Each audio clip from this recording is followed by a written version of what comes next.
আপনারা নিশ্চয়ই জানেন এই শাসক দলের লোকরা চুরি করে আপনার ইন্দিরা আবাস যোজনার যে টাকাটা আসে তার থেকে 20,000, 30,000, 35,000, 40,000 কারা নাই, এরা নাই।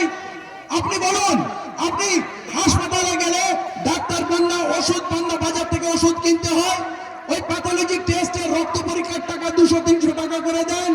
বাচ্চা প্রসূতি মা যখন জন্ম দেবে হাসপাতালে বিনা পয়সা ট্রিটমেন্ট আছে, আপনারা 3-4 হাজার টাকা না দিলে ভর্তি করতে পারেন না, অ্যাম্বুলেন্স পান না, ওষুধ পান না, খাবার পান না। আপনি বলুন, জন্মালে বার্থ সার্টিফিকেট দিতে গেলে 200 টাকা দিতে হয়, ক্যারেক্টার সার্টিফিকেট দিতে গেলে 200 টাকা দিতে হয়, রেসিডেন্সিয়াল সার্টিফিকেট দিলে 200 টাকা দিতে হয় কিনা?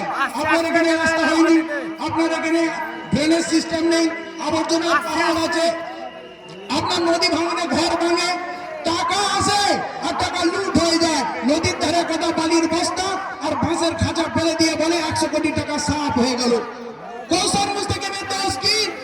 এই যে আমিরুল ইসলাম যে সঞ্চারগঞ্জ থেকে ফরাক্কা এসছে, তাকে প্রশ্ন করেছিল ওই 100 কোটি টাকা কোথায় গেল? আমিরুল ইসলামকে জবাব দিতে হবে। আপনি বলুন, আপনার এমএলএ তো জবাব দেবে আপনার, না?